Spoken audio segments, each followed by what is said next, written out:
We're seeing a new level of censorship among internet technology companies, Google, YouTube, Facebook, shutting down speech, arguing that they're not at all required to ensure free speech of all Americans on their platforms, their private platforms.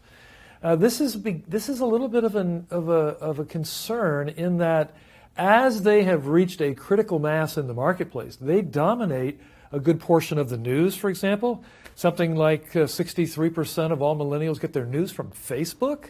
And if Facebook is going to control the flow of the news and not allow free speech, are we headed to a difficult place for speech if these internet technology companies are not reined in? This is extremely dangerous for those of us who have any appreciation for freedom of speech. You know, in the colonial days, in our nation's history, you had the public square. That was the forum for speech. And the First Amendment gave clear protection for these traditional public forums. Well, now things have shifted. Now the place for expression, for discourse, for speech, it's in social media. And if these conglomerates go down this road of deciding to no longer respect the free speech forums that these have become, and instead use these in ways to control speech, to control the minds of the American people, we're looking at something very dangerously close to George Orwell's 1984. And that should alarm all Americans from the left and the right who have a true respect for freedom of speech and freedom of expression.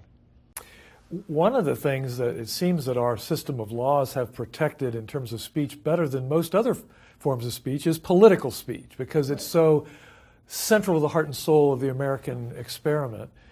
Congressman from Middle Tennessee, Congresswoman Marsha Blackburn from Middle Tennessee, made an announcement to run for the United States Senate, and in it she made a promise to defund Planned Parenthood. And based on that comment, she was censored by, I guess it was Google. When these companies censor political speech, are they not then trifling with democracy in a way that looks like the heavy hand of the barons of the 1880s and 90s who had so much disproportionate effect on government because of their money? Yeah, I think it's a really good analogy. Because of the extreme nature of the control of those large companies in terms of American life, economic life, we had antitrust statutes. Yeah. Well, let me tell you something. These companies, Google and the others, are begging for a similar antitrust statutory involvement of government.